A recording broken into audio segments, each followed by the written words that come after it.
Hey everyone! When I first started playing Monster Hunter, the only thing I could focus on was trying not to die. Even though Wilds does a decent job of providing tutorials, for new players there is so much information all at once that it can be difficult to remember the various tools available to you. On top of that, there are some things the game just doesn't tell you that you either have to learn on your own or by word of mouth from veteran players. Today, I'm going to give you 6 simple tips to help make hunting monsters easier. My first unofficial tip is to be kind to yourself. Every hunt, whether you are successful or not, helps you learn and grow. One of the most enjoyable parts of Monster Hunter is overcoming a difficult hunt, so don't be discouraged if you find yourself struggling. With these tips, I hope to make even the most difficult challenge feel more achievable. Before departing on a hunt, it's important to eat. Eating gives you health and stamina buffs that last anywhere from 30 to 60 minutes. As you gather ingredients in the wilds and through trade, you will be able to customize your meals. These ingredients grant you unique perks on top of baseline buffs. The game does a great job of providing an explanation of what each of these buffs do, but I want to point out 2 that I think are great for particularly difficult hunts. The first is Medic. This food skill increases the amount of health you recover when healing.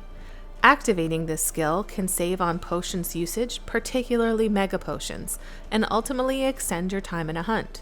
The ingredient required for this skill is Eastern honey. The second is Moxie.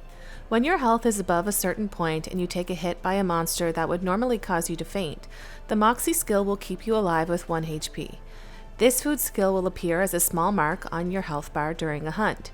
The skill will only activate when your health is above that indicator.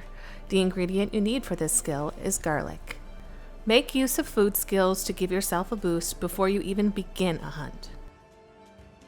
Your slinger allows you to fire a variety of pods at a monster, each with their own unique effect. Some slinger ammo can only be picked up in the field, while others can be crafted and brought into a hunt. There are 2 types of slinger ammo that I recommend having on you at all times. The first are dung pods. During a hunt, there will be times when a secondary monster decides to join the party.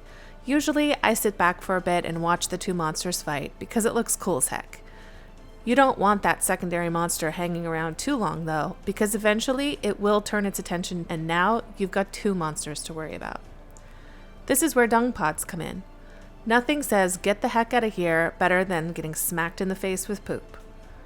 Once hit, the monster will take a second to register its disgust and then fly or run away, leaving you to focus on your target.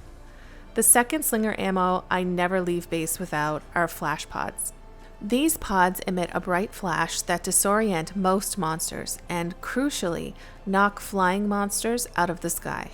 It is much easier to land a hit on a monster that is on the ground than on one that is moving in the air, so don't forget to make use of flash pods.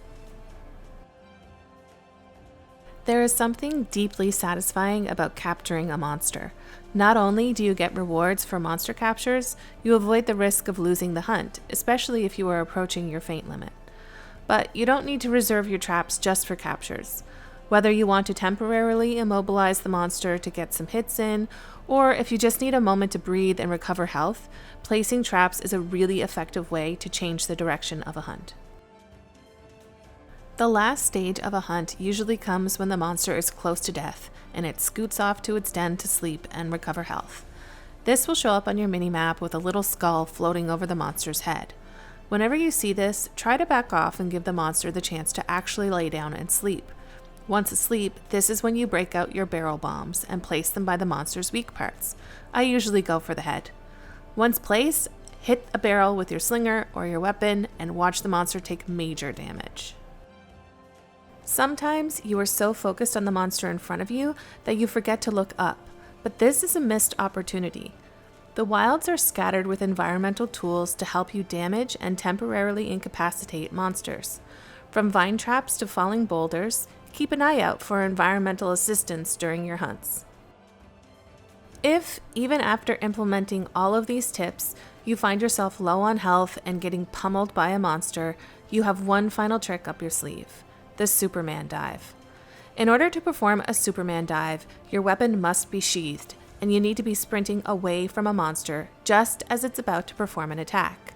When done correctly, you will see a dive animation where your hunter will fly through the air and land on their belly. Crucially, while you are in the air and for a period of time when you are on your stomach, you will be temporarily invulnerable to damage. This is an awesome move that can keep you in the fight long enough to regroup and regain control. I hope these tips help you level up your hunting skills. Remember, even if you aren't a master of your weapon or your hunting tools, you can still be a successful monster hunter. If you'd like more tips, leave a comment below. Happy hunting!